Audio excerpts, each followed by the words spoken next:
কখনো সুন্নত ছাড়বো না। আমার আব্বাজান রহমাতুল্লাহ আলাই হাফেজ মুস্তাফিজুর রহমান রহমাতুল্লাহ আলাই প্রায় সময় কথাটাই বলতেন, সুন্নত মতো জিন্দিগি সবই হবে বন্দিগি। জোরে কন্যা সুবহানাল্লাহ। সুন্নত মতো জিন্দিগি, বলেন সুন্নত মতো জিন্দিগি সবই হবে বন্দিগি, সুন্নত মতো জিন্দিগি সবই হবে বন্দিগি, বলেন সুন্নত মতো জিন্দিগি সবই হবে বন্দিগি, সুন্নত মতো জিন্দিগি সবই হবে বন্দিগি। সুন্নতের উপরে চলবো তো আল্লাহ আমাদের সমস্ত বাবা ভাইদেরকে সুন্নতের উপরে চলার তৌফিক দান করেন। ব্যক্তিগত জীবন, পারিবারিক জীবন, সামাজিক জীবন, রাষ্ট্রীয় জীবন, আন্তর্জাতিক জীবন, অর্থনৈতিক জীবন, সর্ব সেক্টরে বলেন বাজান রাসূলের সুন্নাত আছে না নাই? সবাই বলেন না আছে না নাই? সৎসঙ্গে স্বর্গে বাস, অসৎসঙ্গে সর্বনাশ, সঙ্গ দোষে দোষী, সঙ্গ গুণে গুণী, ঠিক না? যার সাথে যার মোহাব্বত তার সাথে তার কিয়ামত। আলমারউ আলা দীনি খলিলি। নবীজি ভিন্ন হাদিসের মধ্যে বলেন, ক্বালান নবী সাল্লাল্লাহু আলাইহি ওয়াসাল্লাম আলমারউ মা মান আহাব্বা। দুনিয়াতে যে যাকে মোহাব্বত করবে সে যদি জান্নাতি হয়, মোহাব্বত করার কারণে সেও জান্নাতি হয়ে যাবে। প্রক্ষান্তরে কোন মুসলমান যদি কোনো বেঈমানকে মোহাব্বত করে,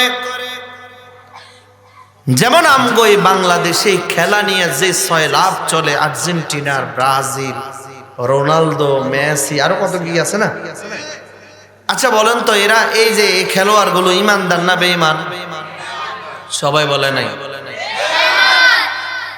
একটু আগেই বললেন, আপনারাও সম্মতি প্রকাশ করলেন, দুনিয়াতে যে যাকে মহাব্বত করবে সে যদি জান্নাতি হয়, মহাব্বত করনে ওয়ালাও জান্নাতি হয়ে যাবে। আর যদি কেউ যদি কোনো বেঈমানকে মহাব্বত করে, সেও বেঈমান যেহেতু জাহান্নামী, যে মহাব্বত করছে সেও জাহান্নামে চলে যাবে। এটা একটা কষ্টি পাথর, রাসূলের হাদিস, আল মারউ মা মান আহাব্বা। এখন বাজান বুঝে থাকলে বলবেন, এই যে খেলোয়াড়গুলোরে আমগো বাংলাদেশের মানুষ মহাব্বত করে, এই খেলোয়াড়গুলো ইমানদার না বেঈমান? সবাই বলেন না ইমানদার না বেঈমান? তাহলে বলেন বেঈমান জান্নাতি না জাহান্নামী? জান্নাতি না জাহান্নামী?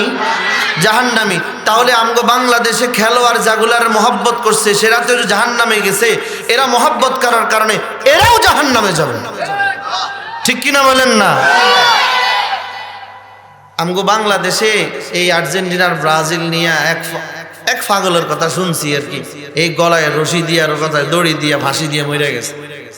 আমার প্রাণ প্রিয় শাইখ আরিফ বিল্লাহ হাকিমুন নফস আল্লামা মুফতি মুশতাকুন নবী কাসেমি শাইখ বলে, এই পাগলের কোনো নাম্বার নাই। এই পাগলের কি নাই? আরে আপনি যদি আর্জেন্টিনার গিয়া জিগান যে বাংলাদেশের অমুক গ্রামে অমুকের ছেলে অমুক তমগুল লাইগা জীবন দিয়ে দিছে, ও খুব সিলেট দিব তো আপনাকে, না সিলেট দিব তো, কারণ কবে আমরা মুসলমানরা দেখতে পারি না এ আমগুল লাগে জীবন দিল কি না দিল, ঠিক কিনা বলেন না? এদেরকে মস্তিষ্কের ভাষ্যহীন পাগল বললে কম হবে। আল্লাহ এই জাতির হেদায়েত দান করেন। তাহলে বাজান আলোচনার মূল টপিকে আসি। দেখেন, সৎসঙ্গে স্বর্গে বাস, অসৎসঙ্গে সর্বনাশ, সঙ্গ দোষে দোষী, সঙ্গ গুণে গুণী, যার সাথে যার মোহাব্বত তার সাথে তার কিয়ামত। আল মারউ আলা দীনি খলিলি। বাজান রে তাকায় দেখবা দুনিয়াতে আমার এই বাংলাদেশেও যত অসৎ বন্ধু আছে, অসৎ বন্ধু যেটা, এই অসৎ বন্ধুর সঙ্গে একটা ভালো ছেলে চললেও সে অসৎ হয়ে যায়। হাজী সাহেবের ছেলে বংশ বুনিয়াদ ভালো, হঠাৎ তাকায় দেখে সে নষ্ট হয়ে গেছে, সে নেশায় আসক্ত হয়ে গেছে। আর এখন বর্তমান যুগে আমার যুব শ্রেণীর হালত হলো, নিজের বাপরে বাপ কয় না, ট্যাবলেট রে আব্বা কয়, কথা কন। আর আমগো না যে আমগো ওই দিকের কথা কয়, আমনকে এই দিকে তো ভালো আল্লাহ, আমনকে এই দিকের কথা আমি কই না, এটা আমগো এই দিকের কথা কই। নিজের বাপেরে বাপ কয় না, ট্যাবলেট রে কি কয়? নাউজুবিল্লাহ বলবেন না, আরো নিজের বাপেরে বুড়িয়া কর। খবরদার সন্তান, মনে রাখবা, রিদর রব্বি ফি রিদল ওয়ালিদাইন ওয়া সাখাতুর রব্বি ফি সাখাতিল ওয়ালিদাইন। তোমার মা বাবা যদি তোমার উপর অসন্তুষ্ট হয়, মনে রাখবা তোমার আল্লাহ তোমার উপর অসন্তুষ্ট। আর যদি আল্লাহ যদি অসন্তুষ্ট হয়, তোমার জন্য জাহান্নাম নিশ্চিত। ঠিক কিনা বলেন না? ওয়া সাখাতুর রব্বি ফি সাখাতিল ওয়ালিদাইন। যদি প্রথমে তোমার আব্বা আম্মা তোমার উপরে খুশি হয়, তোমার আব্বা আম্মা খুশির কারণে তোমার আল্লাহও খুশি। ওয়া সাখাতুর রব্বি ফি সাখাতিল ওয়ালিদাইন। আর আব্বা আম্মা যদি তোমার উপরে নারাজ হয়, মনে রাখবা আল্লাহও তোমার উপরে নারাজ। এই জন্য যুবক ভাইদেরকে বলে যাই, মনে রাখবা বাবা হারাইলে বুঝবা বাবা হারা ব্যথা কেমন, মা হারাইলেই বুঝবা মা হারা ব্যথা কেমন। যতক্ষণ না হারাইবা না ততক্ষণ বুঝতা না। যে হারাইছে সেই বুঝে। এই জন্য যুবক ভাইদেরকেই বলি, যতদিন পর্যন্ত আব্বা আম্মা জীবিত আছে খেদমত করবানি ইনশাআল্লাহ। বলো না ইনশাআল্লাহ? মায়ের চেহারার দিকে যতবার তাকাইবা ততবার কবুল হজের সওয়াব। এই জন্য বাজান, যত অসৎসঙ্গ এই অসৎসঙ্গের কারণে যত ভালো ছেলেই আসুক না কেন নষ্ট হয়ে যায়। দেখেন অসৎসঙ্গীর কারণে কি হয়। এই আয়াতের অনুকূলে তাফসিরে মাআরিফুল কোরআনের মধ্যে আল্লামা শফি রহমতুল্লাহ আলাই মাআরিফুল কোরআনের মধ্যে একটি শানে নজুল পাওয়া যায়। আরবের মধ্যে একজন বড় কাফের ছিল, নাম তার উকবা ইবনে আবি মুঈত। সংক্ষেপ আপনারা মুখস্থ করবেন, উকবা। বলেন কি? আবার বলেন। এই উকবা, তার একটা গুণ ছিল। কি গুণ? সে মেহমানদারি করাইত। কি করাইতো? মেহমানদারি করানো আরববাসীদের একটা গুণ ছিল। বাজানরে নবীজি বলেন তিনটা গুণ যার ভিতরে আছে, নবীজি বলেন তাদখুলুল জান্নাতা বিসালাম, আল্লাহ তাআলা তাকে নিরাপদে জান্নাতে পৌঁছায়া দিবে। এক নাম্বার গুণ আফসুস সালাম, বেশি বেশি সালাম দাও। বলেন বাজান, বেশি বেশি কি দিবা? সালাম দিবা। সালামের প্রচার প্রসার করো। আজকে বহু মানুষ দোয়া চায়, হুজুর ঘরে শান্তি নাই, বিবি মানে না, ছেলে কথা শুনে না, সংসারে অশান্তি। আমি প্রথম নাম্বার তাবিজটা দিয়ে দিই, তুমি সবার আগে সবাইরে সালাম দিবা। 40 দিন পর এসে কইবা তোমার হালত কি। আজকে সংসার থেকে শান্তি উঠে গেছে, স্বামী স্ত্রীর মধ্যে মহাব্বত নাই, স্ত্রী স্বামীরে মানে না, বালা কথা কইল গ্যাত গ্যাত করে, আছে না নাই? নবীজি বলেন সালাম। সালাম শব্দের অর্থ হলো শান্তি। শান্তি ঘরে নাই, যার কারণে শান্তি কপালেও। তাহলে এক নাম্বার সালাম, বেশি বেশি সালাম দাও। বাজান রে, ব্যক্তিগত জীবনে সালাম ঢুকায়া দাও। শান্তি দেওয়ার মালিক কি? পারিবারিক জীবনে, রাষ্ট্রীয় জীবনে, আন্তর্জাতিক জীবনে, অর্থনৈতিক জীবনে, রাজনৈতিক জীবনে সালামের প্রচার প্রসার করো, দেখবা শান্তি দিবেন আল্লাহ।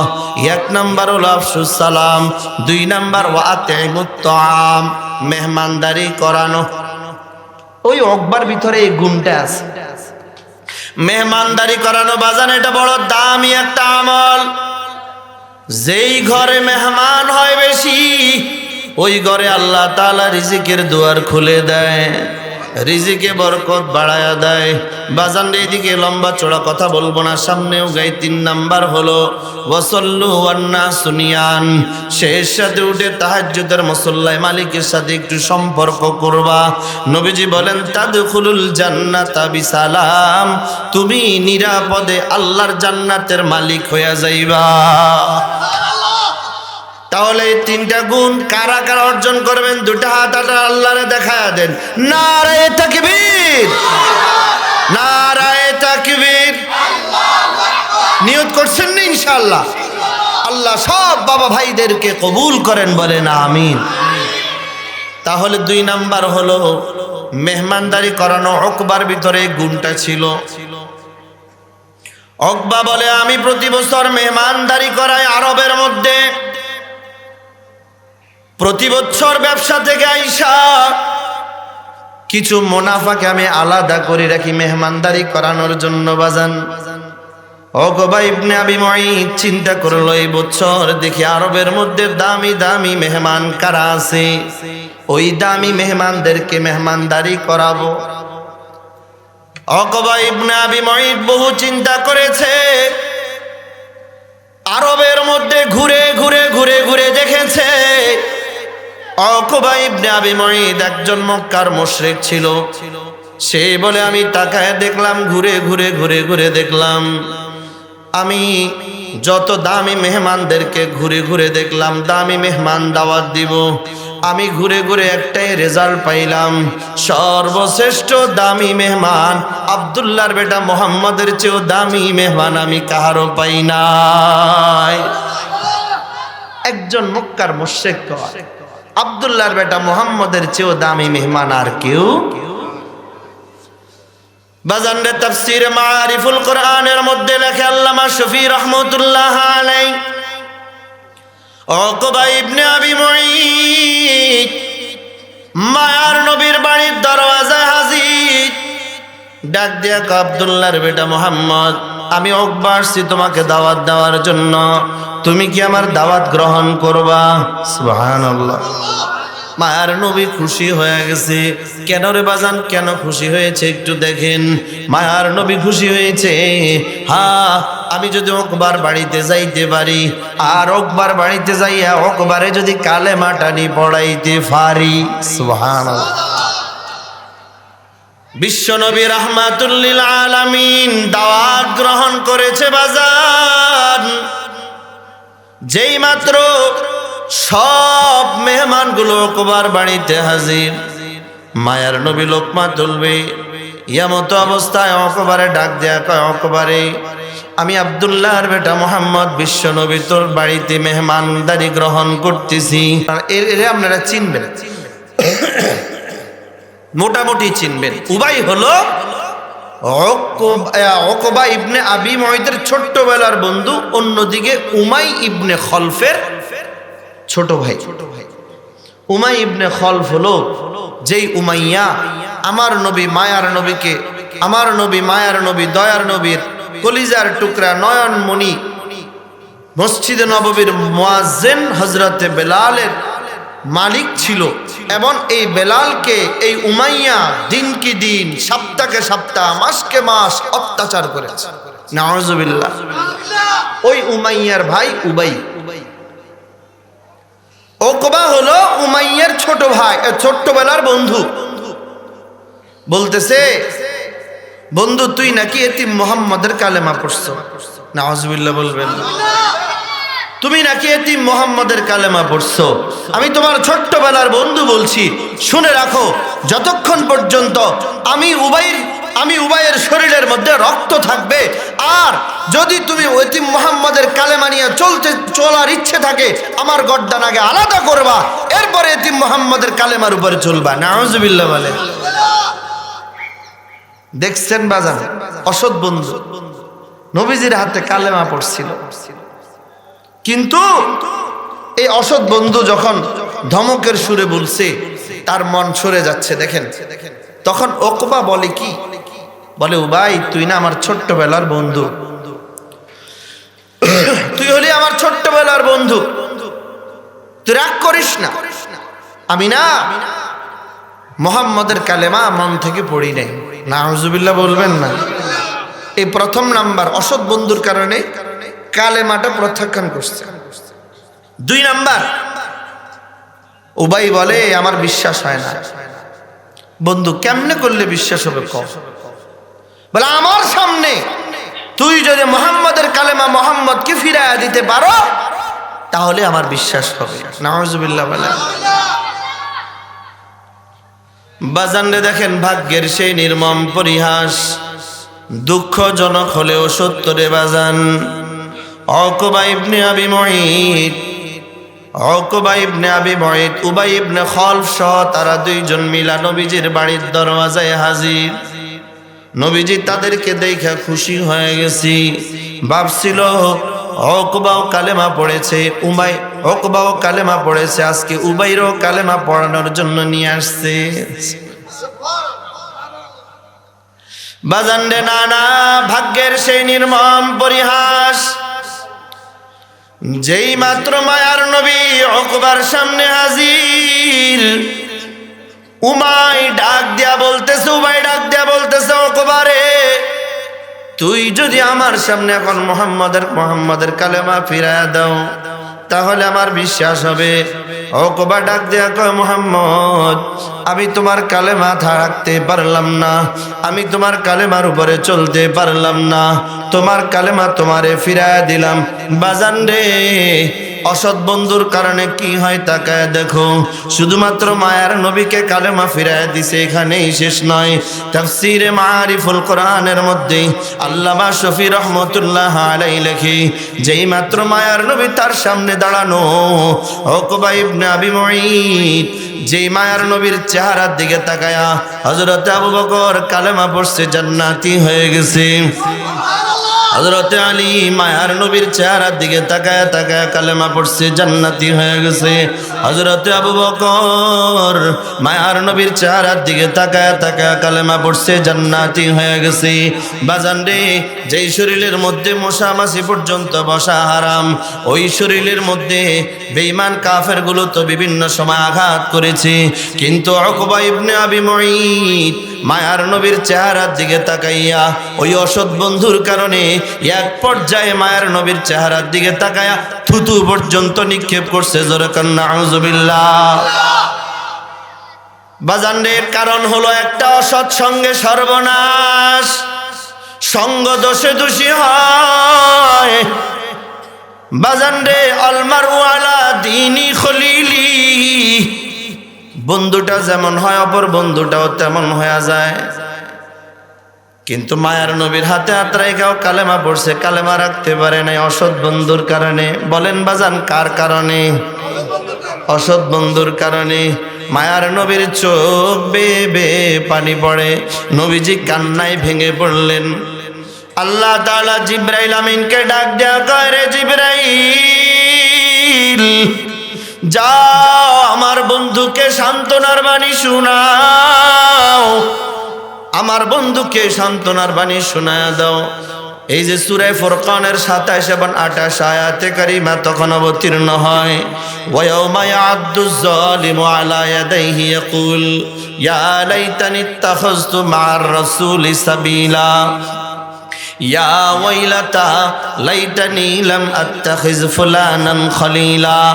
আল্লাহ ডাক দেয়া কও, বন্ধু গো, আপনি কাঁদবেন না, আপনি কান্নায় ভেঙে পড়বেন না। জালেমগুলো সেদিন আফসোস করবে, আফসোস করতে করতে নিজের হাত নিজে কামড়ায়া ছেড়ে ফেলবে। উকবা ইবনে আবি মুঈতের উপর এই আয়াত অবতীর্ণ হয়।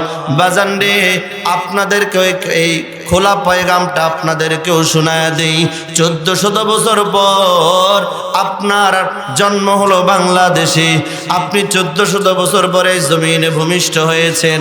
বাজান রে, আপনিও যদি নবীর পদঙ্ক অনুসরণ না করেন, নবীজির আদর্শ না মানেন, আল্লাহ ছেড়ে দেন, রসুলের আদর্শ ছেড়ে দেন, মনে রাখবেন আপনার জন্য এই পয়গাম, আপনিও কিয়ামতের ময়দানে আফসোস করতে করতে নিজের হাত নিজে কামড়ায় ছেড়ে ফেলবেন। বাজান রে, বলেন তো তখন আফসোস করে কি আর কোনো কাজে আসবে? তখন আফসোস করে কোনো কাজে আসবে? এই জন্য বাজান, সৎসঙ্গে স্বর্গে বাস, অসৎ সঙ্গে সর্বনাশ। সঙ্গ দোষে দোষী হয়, সঙ্গ গুণে গুণী হয়। যার সাথে যার মহাব্বত হয়, তার সাথে তার কিয়ামত হয়। আলমারু আলা দীনি খলিলি, বন্ধু যেমন হয় অপর বন্ধুটাও তেমনই হয়ে যায়। সুবহানাল্লাহ। দেখেন বাজান, অসৎ বন্ধুর সঙ্গে থাকতে থাকতে অসৎ হয়। প্রক্ষান্তরে পিঠে হাত বুলাইয়া, মাথায় হাত বুলাইয়া, বুঝায়া শোনায়া যদি একটু তাবলিগে ফাটানো যায়, তাকায় দেখবেন এই ছেলেটা একটা সময় নামাজ পড়তো না, 40 দিন পর আইসা সে আর নামাজ ছাড়ে। কারণ কি রে বাজান? সৎসঙ্গে স্বর্গে বাস। এ মুসলমান আমার বাজান, শুধু তাই নয়, তাকায় দেখবেন কোন বেনামাজে যদি কোনো উলামায়ে কেরামের সাথে সম্পর্ক হয়, উঠা বসা হয়, চলাফেরা হয়, দেখবেন এই যুবকটাও একটা সময় সে নামাজি হয়ে যায়, দাড়িওয়ালা হয়ে যায়, টুপিওয়ালা হয়ে যায়। তাবলিগে যাওয়ার পর দেখবেন লম্বা সময় পর্যন্ত আল্লাহর রাস্তায় সময় লাগাইছি, চেহারার দিকে তাকায় দেখবেন তার চেহারাতে এত নূর আসছে, নূর।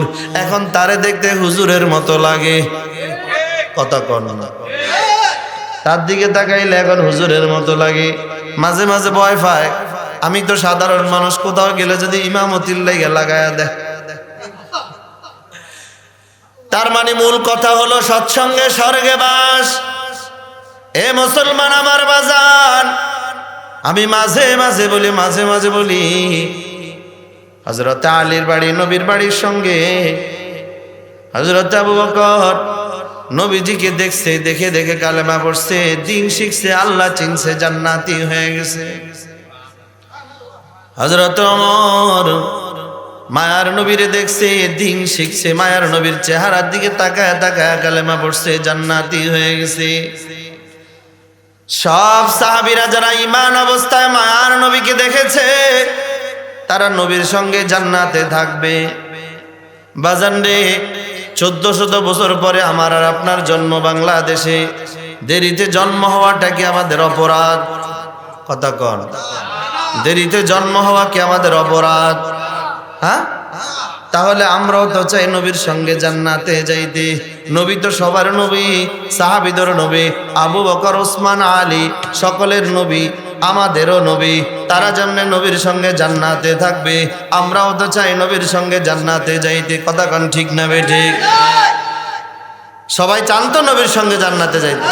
হ্যাঁ, আমরা আসছি এত দেরিতে, আমরা কেমনে নবীর সঙ্গে জান্নাতে যাব? বাজানরে একটা ফর্মুলা বলবো আপনাদেরকে, নবীর সঙ্গে যদি জান্নাতে যেতে হয়, মায়ার নবী বলেন, দয়ার নবী বলেন, قال النبي صلى الله عليه وآله وسلم من أحب سنتي فقد أحبني ومن أحبني كان معي في الجنة। এই উম্মতের দল, 1400 বছর পরে তোমরা বাংলাদেশের ভূমিষ্ঠ হয়েছ, তোমরাও আবু বকর, ওসমান, আলীর সঙ্গে জান্নাতে যাইতে পারবা। একটা মাত্র ফর্মুলা, নবীজি বলেন মান আহাব্বা সুন্নতি, কেউ যদি আমার নবী, আমি নবীর সুন্নতকে মহাব্বত করে, ওয়ামান আহাব্বানি, সে যেন আমি নবীকে মহাব্বত করলো। ওয়ামান আহাব্বানি, আর কেউ যদি, আর আমার উম্মতেরা যদি আমাকে মহাব্বত করে, কানা মাই ফিল জান্নাহ, কানা মাই ফিল জান্নাহ, শুনে রাখো, সে আমি নবীর সঙ্গেই জান্নাতে ঢুকবে। তাহলে বাজান, মহাব্বত এটা বড় দামি বাহানা। যার তার সাথে বাজান মহাব্বত লাগাবেন না। বাজান রে, মহাব্বত এটা বড় দামি বাহানা। মহাব্বত করার কারণে একটা কুকুর জান্নাতি হয়ে গেছে। মহাব্বত এটা বড় দামি বাহানা বাজান। মহাব্বত করার কারণে একটা উট জান্নাতি হয়ে গেছে। সুবহানাল্লাহ। মহাব্বত এটা বড় দামি বাহানা। মহাব্বত করার কারণে একটা খেজুর গাছ জান্নাতি হয়ে গেছে। বাজান রে, মসজিদ নববীর দিকে তাকায় দেখো, রিয়াজুল জান্নাহ একটা জায়গা আছে। ওই জায়গাটাকে আমার নবী বলেছে এটা হলো জান্নাতের একটা অংশ। সুবহানাল্লাহ। এই রিয়াজুল জান্নাহর মধ্যে একটা পিলার আছে বাজান, পিলার আমি নিজ চোখে দেখেছি। এই পিলারের উপরে লেখা আছে উস্তুনে হান্নানা। প্রত্যেকটা পিলারের উপরে এক একটা লেখা আছে। তার মধ্যে পিলারটার কথাই বলি, এই পিলারের উপরে লেখা আছে উস্তুনে হান্নানা। এই জায়গাতে একটা খেজুর গাছ ছিল, খেজুর গাছ, তাও মরা খেজুর গাছ। বাজান রে, খেজুর গাছটার মধ্যে আমার নবী, মায়ার নবীজি এই খেজুর গাছটার মধ্যে হেলান দিয়া বয়ান করতেন, খুতবা দিতেন। দেখেন বাজান, মহাব্বত বড় দামি জিনিস। মহাব্বত করার কারণে কি হয় একটু খেয়াল করবেন। নবীজি খেজুর গাছটার সঙ্গে হেলান দিয়ে খুতবা দিতেন, বয়ান করতেন। সাহাবায়ে কেরাম একদিন আইসা খেজুর গাছটাকে সরায় দিছে, সুন্দর একটা মিম্বার নিয়ে আসছে। এই মিম্বারটার মধ্যে আমার নবী যেন খুতবা দেয়, বয়ান করে। যেই মাত্র শুক্রবারের দিন মায়ার নবী খুতবা দিবে, এবং মিম্বরের মধ্যে মায়ার নবী বসেছে, হঠাৎ করে মায়ের নবীর কর্ণকহরে ভেসে আসলো কান্নার আওয়াজ। সুবহানাল্লাহ। হঠাৎ করে মায়ের নবীর কর্ণকহরে কান্নার আওয়াজ ভেসে আসছে। মায়ের নবী মিম্বার থেকে নাইমা পাশে গিয়া দেখে খেজুর গাছ থেকে কান্নার আওয়াজ বের হয়। খেজুর গাছ থেকে কান্নার আওয়াজ বের হয়। মায়ের নবী খেজুর গাছটাকে যেই মাত্র প্রশ্ন করলো, খেজুর গাছ কেন কাঁদো? বাজান রে, সিরাত ইবনে হিসাবের মধ্যে লেখে যেই মাত্র মায়ার নবী খেজুর গাছটাকে প্রশ্ন করলো কেন কাঁদো, প্রশ্নটা করতে দেরি আল্লাহ তাআলা খেজুর গাছের জবান খুলে দিতে দেরি করে নাই। ডাক দেয়া কয়, খেজুর গাছ কোন তুমি কেন কাঁদো? খেজুর গাছটা ডাক দেয়া কয়, নবীজি আপনার বিচ্ছেদ যন্ত্রণায় কাঁদি গো নবী। আল্লাহু আকবার। আপনার বিচ্ছেদ যন্ত্রণায় কাঁদি গো নবী। এতদিন পর্যন্ত আপনি আমার গায়ে হেলান দিতেন, বয়ান করতেন, খুতবা দিতেন। ও পয়গম্বর, সাহাবায়ে কেরাম সুন্দর একটা মিম্বার নিয়ে আসছে, আমারে আর আপনার সঙ্গে রাখবেন, আপনার থেকে আলাদা কইরা দিছি। ও মায়ার নবী গো, আপনার বিচ্ছেদ যন্ত্রণা সইতে না পারে কান্না আসতেছে। আল্লাহর নবী খেজুর গাছটাকে ডাক দেয়া কয়, খেজুর গাছ তুই আমি নবীর মহাব্বত করেছো, যাও আমি নবী তোর জন্য দোয়া করেছি, আল্লাহ তাআলা তোর হায়াত কিয়ামত পর্যন্ত বাড়ায়া দিবে। খেজুর দিবি, রস দিবি, মানুষ তোর জন্য দোয়া করবে। বাজান রে, কিতাবের মধ্যে লেখে তারপরেও কিন্তু খেজুর গাছের কান্না বন্ধ হয় না। ডাক দেয়া কয়, খেজুর গাছ কেন কাঁদো? এরপরেও কেন কাঁদতেছো?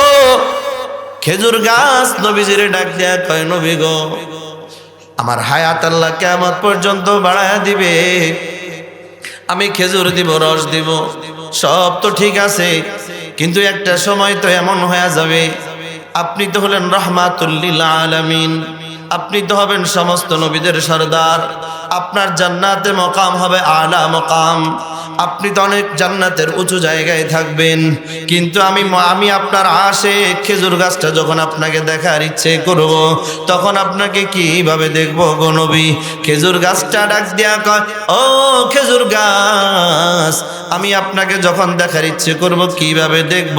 মায়ার নবী খেজুর গাছটাকে ডেকে বলতেছে, খেজুর গাছ শুনে রাখো, আলমার ও মা মান হাব্বা, দুনিয়াতে যে যাকে মহাব্বত করেছে, আখিরাতে ফুলসিরাতে সে তার সঙ্গে জান্নাতে যাবে।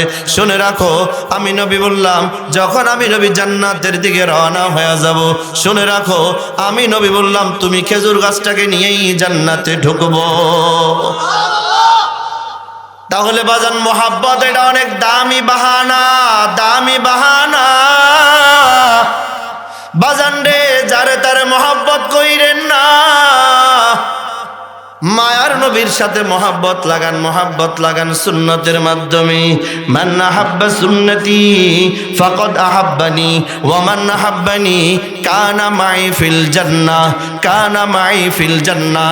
নবীর সুন্নতের সঙ্গে মোহাব্বত লাগান, নবীকে মোহাব্বত করা হয়ে যাবে, আর নবীর যে মোহাব্বত করবে সে নবীর সঙ্গে জান্নাতে থাকবে। এই জন্য বাজান, মোহাব্বত, আগের কথা হলো অসৎ সঙ্গী নিব না, সৎ সঙ্গে স্বর্গে বাস হয়, অসৎ সঙ্গে সর্বনাশ হয়, সঙ্গ দোষে দোষী হয়, সঙ্গ গুণে গুণী হয়। যার সাথে যার মোহাব্বত হয়, যা তার সাথে তার কিয়ামত হয়। বাজান রে, প্রথম নাম্বার বললাম আমরা অসৎ সঙ্গী নিব না, বলেন ইনশাআল্লাহ। যে বিড়ি খায় তার সাথে চলতাম না, কোন? যে বিড়ি খায় তার সাথে তার কাছে দিও নাই। হ্যাঁ যুবক ভাইরা শোনো, দেখবেন যত নেশাখোর আছে, যত নেশা করেনেওয়ালা যুবক আছে, খোঁজ নিয়ে দেখো এই আরেকজন থেকে নেশা শিখছে, ঠিক কিনা বলেন না? সে আরেকজন থেকে নেশা শিখছে। মনে রাখবেন নবীজি বলেন সালাসাতুন কদ হারামাল্লাহু আলাইহিমুল জান্নাহ, তিন শ্রেণীর দলের লোক কখনো আল্লাহর জান্নাতে ঢুকবে না। এক নাম্বার হলো মুদমিনুল খামর, যেই নেশাগ্রস্ত সে আল্লাহর জান্নাতে ঢুকবে না। জোরে কোন নাউজুবিল্লাহ। এই জন্য বাজান যুবকদেরকে বলি, দুই হাত জোড় করে বলি, ভাইয়া তোমার এই অসৎ বন্ধুটা তোমার জিন্দেগি শেষ করে দিচ্ছে ভাইয়া। একটা সময় আফসোস করবা, কাজে আসবে না বাজান। শুধু যে তোমার হায়াত নষ্ট করছে এটা নয়, তোমার জীবন যৌবন সব শেষ এক অসৎ বন্ধু। আজকে অসৎ বন্ধুর কারণে আপনি দেখবেন একটা অসৎ বন্ধু আরেকটা অসৎ বন্ধু দুইটা, বলেন কয়টা? এই দুইটার আমরা আলাদা কইরা একটারে আরেকটার কথা জিজ্ঞান। এ কি কইব জানেন? এটা কোনো মানুষ না, জানোয়ারও না, এ আমার জীবন শেষ করছে। কথা কন না। আমার কথার যদি সাথে যদি আপনাদের না মিলে আমারে বললেন। মনে রাখবেন কোন হারামখোর দেখতে পারে না, কোন জুয়াখোর দেখতে পারে না, কোন টাসের আড্ডাওয়ালারে দেখতে পারে না, কোন মদখোর দেখতে পারে না, কোন ট্যাবলেটওয়ালা দেখতে পারে না। জোরে কোন ঠিক না বেটে? কারণ হারামে আরাম নাই। কি কইছি কোন? আমার প্রাণপ্রিয় শায়েখ আরিফ বিল্লাহ হাকিমুন নফস আল্লামা মুফতি মুশতাকুন নবী শায়েখ প্রায় কথাটা বলে, হারামে আরাম নাই, যার কারণে হারাম সম্পর্ক টিকেও না। ঠিক কিনা বলেন না? এই জন্য যুবক ভাই অনুরোধ করে বলবো, ভাইয়া আর নয়, অসৎ বন্ধুর আড্ডা ছেড়ে দাও ভাইয়া। তোমার জিন্দেগি শেষ হয়ে যাচ্ছে। আর কত বলো, আর কত নেশা, আর কত বলো। একটা সময় এমন হয়ে যাবে ভাইয়া, তোমার মৃত্যুতে তোমার এই অসৎ বন্ধুটা এক বেলাও খানা বন্ধ করবে না। ঠিক কিনা বলেন না? তোমার এই অসৎ বন্ধুটা তোমার লাইগা এক বেলাও কাঁদবে না। এই জন্য বাজান বর্তমানে জরিপ করলে দেখা যায় বৃদ্ধদের চেয়েও যুবকদের লাশ বেশি দেখা যায়। যুবকদের লাশ বেশি দেখা যায় ভাইয়া। গত কয়েকদিন আগে আমি মাহফিলে যাচ্ছিলাম রাজগঞ্জ, রাস্তার মধ্যে এত মারাত্মক একটা অ্যাক্সিডেন্ট আমার জীবনে আর কখনো দেখি নাই। একটা বাইক চালক এত মারাত্মকভাবে অ্যাক্সিডেন্ট করছে, তার মাথার মালাটা ছিন্ন বিচ্ছিন্ন হয়ে গেছে, তার মাথার মগজ রাস্তায় ছিটকে পড়ে আছে। এই যুবক ভাইটা যদি জানতো আজকে তার হালত এমন হবে, সে কি রাস্তায় বের হতো? এই জন্য যুবকদেরকেই বলি ভাই, আর কত বলো, নাফরমানি আর কত, মোবাইলে গুনাহ আর কত বলো, আর কত গুনাহ করলে তোমার তৃপ্তি হবে বলো? কদ্দুর গুনাহ করলে তোমার তৃপ্তি হয়ে যাবে? না থাক, হইছে, গুনাহ বহুত করছি, এখন একটু তৃপ্তি হইছে। মনে কষ্ট যায় আপনাদের? বাজানরে মোহাব্বত বড় দামি বাহানা, যারে তারে মোহাব্বত কইরেন না, যারে তারে মোহাব্বত লাগাইয়েন না রে বাজান। একটু তাকায় দেখেন, দেখেন মোহাব্বত করার কারণে কুকুর জান্নাতি, মোহাব্বত করার কারণে ওট জান্নাতি, মোহাব্বত করার কারণে খেজুর গাছ জান্নাতি। সুবহানাল্লাহ। শুধু তাই নয় বাজান রে, দেখবেন সিরাতে মুস্তাফা কিতাবের মধ্যে আল্লামা ইদ্রিস কান্ধুলবী রহমাতুল্লাহ আলাইহি লেখে, নবীজিকে মহব্বত করেছে এত পরিমাণ সাহাবায়ে কেরামরা। দেখেন বাজান, নবীজি বলেন লা ইউমিনু আহাদুকুম হাত্তা আকুনা হাব্বা ইলাইহি মিন ওয়ালিদিহি ওয়া ওয়ালাদিহি ওয়ান নাসি আজমাইন। আল্লাহর নবী বলেন আমারে মহব্বত করতে হবে, খাঁটি মুমিন হতে হলে নিজের সন্তানের চেয়েও, নিজের মাতা পিতার চেয়েও আমাকে বেশি মহাব্বত যে না করবে সে পরিপূর্ণ ইমানদার হতে পারবে না। মহাব্বত ভালোবাসছিল হযরতে বেলাল। মায়ার নবীর ইন্তেকালের পর সব সাহাবীরা বিমর্ষ, যেন সবাই পাগলের মতো হয়ে গেছি। যে যেমনে দাঁড়ায় সেমনে দাঁড়ায় থাকে, যেমনে বসে সেমনে বইসা থাকে রে বাজান। মুসলমান আমার বাজান, এত বেশি বিমর্ষ হয়ে গেছে সব সাহাবীরা।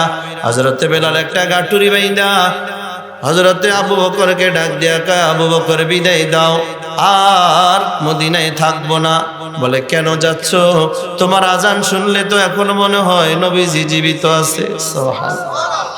বাজান রে, দেখবেন যার চোখের সামনে বাবা ইন্তেকাল হয়ে গেছে, যার চোখের সামনে মার ইন্তেকাল হয়ে গেছে, সেই ঘরের মধ্যে ঢুকলে দেখে বাবার স্মৃতি শুধুই চোখে ভাসে, শুধুই ভাসে। যে এই দিকে তাকায় শুধুই বাবার স্মৃতি ভাসে, শুধু মাহার স্মৃতি ভাসে। বাবা এমনি কইরা বসতো, এমনি কইরা ডাকতো, এমনি এমনি চলতো।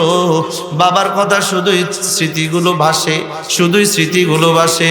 হযরতে বেলাল ডাক দেয়া, আবু বকর বিদায় দাও, আর মদিনায় থাকবো না।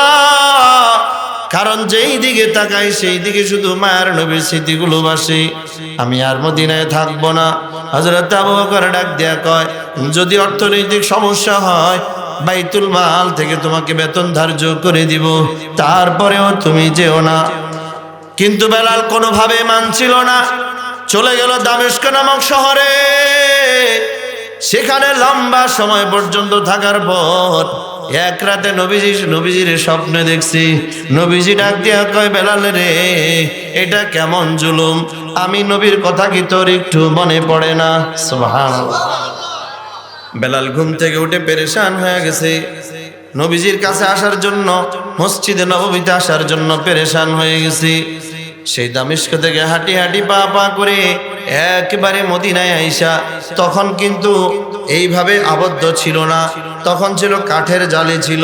কাঠের জালিটা ধইরা নবীজির পাগল কান্না করে, বেলাল কান্না করে, এত পরিমাণ কান্না করে। আর বলে, নবী গো, আপনি বলেছেন আসার জন্য, কই আপনাকে তো দেখি না। নতুন মুয়াজ্জিন আসছে আজান দেওয়ার জন্য। যেই মাত্র তাকায় দেখলো নবীর জামানার মুয়াজ্জিন হাজির। ডাক দেয়া কয়, বেলাল, নবীজির জামানার আজানটা শুনতে চাই, তুমি কি আজানটা শুনাইবা? বেলাল কোনোভাবে রাজি হয় না। যেই মাত্র শুনেছি নবীর জামানার বেলাল আসছে, এই কথা শুনে মদিনার অলিতে গলিতে যত মানুষ ছিল, ঘরে বাড়িতে যত মানুষ ছিল, সব মানুষগুলো দলে দলে নবীজির জামানার মুয়াজ্জিন বেলাল রে দেখতে আসছে। সুবহানাল্লাহ। বাজান রে, কথা অনেক লম্বা, একেবারে সংক্ষেপ করে বলি। দেখেন, হযরতে বেলাল শুধুই কাঁদে, শুধুই কাঁদে, শুধুই কাঁদে। এক পর্যায়ে এক সাহাবী ডাক দেয়া কয়, নবীর জামানার মুয়াজ্জিন, আমাদেরকে কি একটু আজানটা দিয়া শোনাইবা? কোনোভাবে বেলাল রাজি হয় না। বাজান, এ মুসলমান আমার বাজান, হযরতে সালমান ফারসি বয়োবৃদ্ধ সাহাবী, তিনি ডাক দিয়া কয়, তোমাদের কারো কথা বেলাল শুনবে না। একেবারে 7 নম্বর গেট থেকে দেখা যায় মসজিদে বেলাল, মসজিদে আলী। এই আলী, মসজিদে আলী যেই জায়গায়, ওই জায়গায় আম্মাজান ফাতেমার ঘর ছিল, ঘর। ওই জায়গায় হাসান হুসাইন আছে। বলে, হাসান হুসাইন যদি বলে বেলাল আজান দিবে, যাও বেলাল হাসান হুসাইনকে ডাইকা নিয়ে আসো। হাসান হুসাইনকে ডাকা হলো। হাসান হুসাইনের চেহারাটা দেখতে বাজান মার নবীর চেহারাটা ভাসে। সুবহানাল্লাহ। হাসান হুসাইনের চেহারাটা দেখতে নবীজির চেহারার মতোই লাগে। বেলাল ওইটা হুসাইনের বুকের মধ্যে মাথা রাইখা ঠুকায় ঠুকায় কান্না করে, আর বলে, নবীজির নাতি হাসান হুসাইন, তোমাদেরকে দেখে আমার নবীর স্মৃতিগুলো ভাসতেছে, শুধুই ভাসে।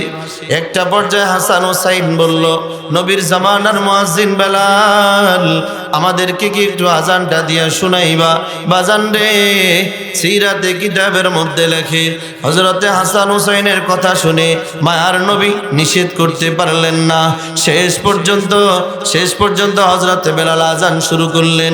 আজান দিতে দিতে এক পর্যায়ে আযানের মাঝখানে বেলাল একবারই পেরেশান হইয়া একবারই বেহুশ হইয়া জমিনে পড়ে গেল।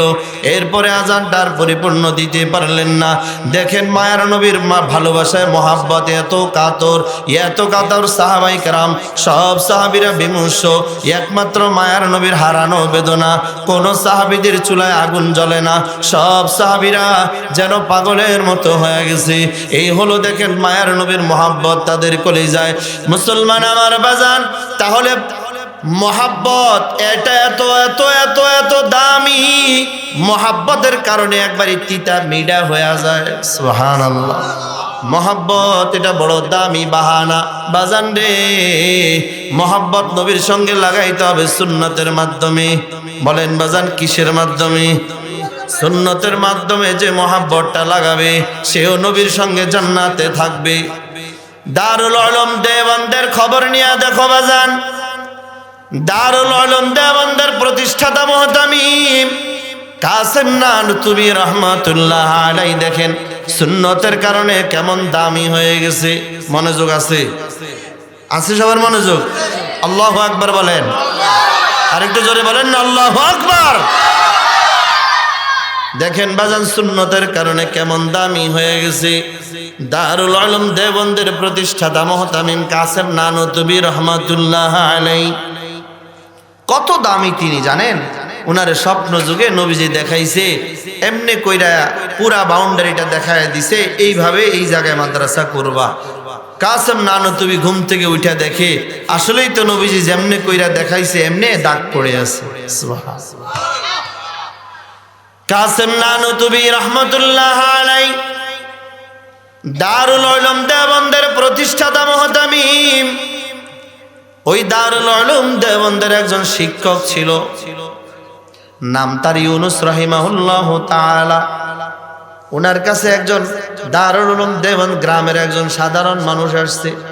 আইসা ডাক দেয়া কয়, হুজুর আমি স্বপ্নে দেখছি নবীজির কথা বলতেছে। একজন বলে অমুক জায়গায় নবীজি আসছে, চলেন নবীজিরে দেখতে যাই। অমুক জায়গায় নবী আসছে, হযরতে আবু বকর, ওসমান, আলী, একবারই 4 জন দামি দামি সাহাবী আসছে এবং সাথে নবী আসছে। চলেন অমুক জায়গায় গেলে নবীজির দেখতে পাইবেন। উনি ইউনুস রাহিমাহুল্লাহকে ডাক দিয়া কয়, আমি শুনে পাগলের মতো দৌড়তে শুরু করলাম। একজন সাধারণ মানুষ কৃষক, কিন্তু সুন্নতের মহাব্বত করার কারণে নবীজির সঙ্গে সাক্ষাৎ স্বপ্ন যুগে। মনে রাখবেন বাজান, যে নবীজির স্বপ্ন দেখছে সত্যি সেই নবীজির স্বপ্নে দেখছে। নবীজি বলেন মান রাআনি ফাকাদ রাআনি হাক্কা। যেই নবীজির স্বপ্নে দেখছে নবী বলেন নিশ্চয় সে আমার এই স্বপ্নে দেখছে। কারণ শয়তানরে নবীজির চেহারা দিয়া ধোঁকা দেওয়ার ক্ষমতা শয়তানরে দেওয়া হয় নাই। বুঝছেন কথা? আর কেউ যদি নবীজির স্বপ্নে দেখেন কারো করে কইয়েন না, যারে তারে কইয়েন। শায়েখ থাকলে শায়েখের কাছে কইয়েন, বা কোনো বুজুর্গ আলেম থাকলে আপনাকে মাদ্রাসার বড় হুজুর দারুল উলুম দেওবন্দ ফারেক না, হ্যাঁ হুজুর কাছে গিয়ে কইয়েন, ইনশাআল্লাহ আপনার স্বপ্নে তাবির হুজুর করে দিতে পারে। ওই সাধারণ মানুষটা বলতেছে, হুজুর আমি দৌড়তে শুরু করলাম। দৌড়তে দৌড়তে হঠাৎ তাকায় দেখতেছি একজন বয়োবৃদ্ধ মানুষ, তিনি লাঠি ভর করে করে নিচের দিকে তাকায় তাকায় ডান পাশ করে করে হাঁটে। আমি চিন্তা করলাম ইনি কে? এত বয়োবৃদ্ধ মানুষটা। সামনে গিয়া তাকায় দেখলাম উনি আর কেউ নয়, উনি হলেন দারুল উলুম দেওবন্দের প্রতিষ্ঠাতা মুহতামিম কাসেম নানুতুবি রহমাতুল্লাহ আলাইহি। উনি বলতেছে, হুজুর আপনি কই যান? বলে অমুক জায়গায় নবীজি আসছে, নবীজিরে দেখতে যাই। সুবহানাল্লাহ। অমুক জায়গায় নবীজি আসছে, সেখানে নবীজিরে দেখতে যাই। তিনি বলতেছেন, হুজুর আমার দেরি সহ্য হয় না। হুজুর খুব আস্তে আস্তে হাঁটে, নিচের দিকে তাকায় তাকায় হাঁটে, লাঠি ভর করে করে হাঁটে, ডান পাশ হয়ে হাঁটে। উনি খুব আস্তে আস্তে হাঁটে, আমার দেরি সহ্য হয় না, আমি দৌড়তে শুরু করলাম। একবারই দৌড়তে দৌড়তে দূরে তাকায় দেখতেছি দুইজন করে দুই পাশে 2 জন সাহাবী, মাঝখানে আমার নবীরে দেখা যায়। সুবহানাল্লাহ। আমি একবারে মায়ার নবীর সামনে গিয়া সালাম দিলাম, আসসালাতু আসসালামু আলাইকা ইয়া রাসূলুল্লাহ। আসসালাতু আসসালামু আলাইকা ইয়া হাবিবাল্লাহ। নবীজি আমার সঙ্গে মুসাফা করলেন, কলিজার সঙ্গে কলিজা লাগাইলেন। বাজান রে, পাশে নবীজির পাশে একটা চেয়ার খালি ছিল, ওই চেয়ারের মধ্যে নবীজি আমার টাইনা বসায় দিলেন। সুবহানাল্লাহ।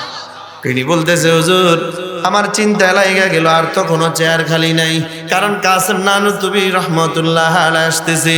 উনি আসলে নবীজি তিনারে কোথায় বসাবে, আমি বহু চিন্তা করেছি।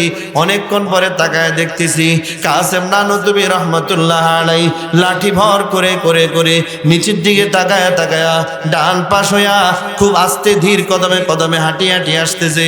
এক পর্যায়ে যখন মায়ার নবীর সামনে আসলো, মায়ার নবী কাসেম নানুতুবির সঙ্গে মুসাফা করলো, এরপরে কলিজার সঙ্গে কলিজা লাগাইলো।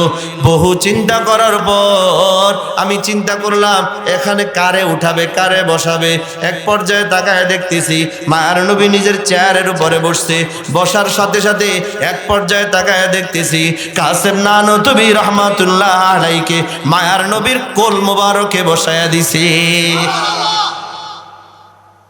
এরপরে মায়ার নবী ডাক দিয়া বলতেছে, জানো আমি কাসেম নানুতুবিকে কেন আমি আমার কোলে বসাইছি জানো? আমি আমার কোলে বসানোর কারণ হলো এই কাসেম নানুতুবি আমার সুন্নতরে মহব্বত কইরা আসছে। জোরে কান্না আল্লাহু আকবার।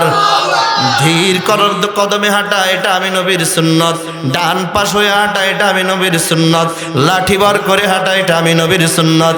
ও সুন্নতের অনুসারীরা শুনে রাখো, সুন্নতরে মহব্বত করার কারণে শুধুমাত্র নবীর সঙ্গে জান্নাতে যাইবা এটাই শেষ নয়। শুনে রাখো, নবীর সুন্নতের যদি অনুকরণ করতে পারো, মহব্বত যদি করতে পারো, নবীর কোলে তোমারে বসাবে। জোরে কন্যা সুবহানাল্লাহ। তাহলে বাজান সুন্নতের দাম আছে না নাই? জোরে কন্যা আছে না নাই? এ বাজান কথা একেবারে সংক্ষেপ, আমার সময়ও বাজান একেবারে শেষের দিকে। শেষ একটা আপনাদেরকে অনুরোধ করে যাই বাজান, কখনো সুন্নত ছাড়বো না। আমার আব্বাজান রহমাতুল্লাহ আলাইহি হাফেজ মুস্তাফিজুর রহমান রহমাতুল্লাহ আলাইহি প্রায় সময় কথাটাই বলতেন, সুন্নত মতো জিন্দিগি সবই হবে বন্দিগি। জোরে কন্যা সুবহানাল্লাহ। সুন্নত মতো জিন্দিগি, বলেন সুন্নত মতো জিন্দিগি সবই হবে বন্দিগি, সুন্নত মতো জিন্দিগি সবই হবে বন্দিগি। বলেন সুন্নত মতো জিন্দিগি সবই হবে বন্দিগি, সুন্নত মতো জিন্দিগি সবই হবে বন্দিগি। সুন্নতের উপরে চলবো তো আল্লাহ আমাদের সমস্ত বাবা ভাইদেরকে সুন্নতের উপরে চলার তৌফিক দান করেন। ব্যক্তিগত জীবন, পারিবারিক জীবন, সামাজিক জীবন, রাষ্ট্রীয় জীবন, আন্তর্জাতিক জীবন, অর্থনৈতিক জীবন, সর্ব সেক্টরে বলেন বাজান রাসূলের সুন্নাত আছে না নাই? সবাই বলেন না আছে না নাই? তাহলে রাসূলের সুন্নাতকে যে যত মহব্বত করবে বেশি, আল্লাহ রাসূলের সঙ্গে সে জান্নাতে যাইতে পারবে বেশি। সুবহানাল্লাহ। আল্লাহ যেন সকলকে সুন্নতওয়ালা জিন্দেগি দান করেন। বাজান মনে রাখবেন, যে আর মহব্বত ওলামায়ে কেরামের সঙ্গে থাকবে, মনে রাখবেন ইন্নাল উলামা ওয়ারাসাতুল আম্বিয়া। প্রথম নাম্বার বলি, নবীর দরজা কিন্তু বন্ধ হয়ে গেছে। নবীজির দরজা কি হয়ে গেছে? সবাই বলেন না কি হয়ে গেছে?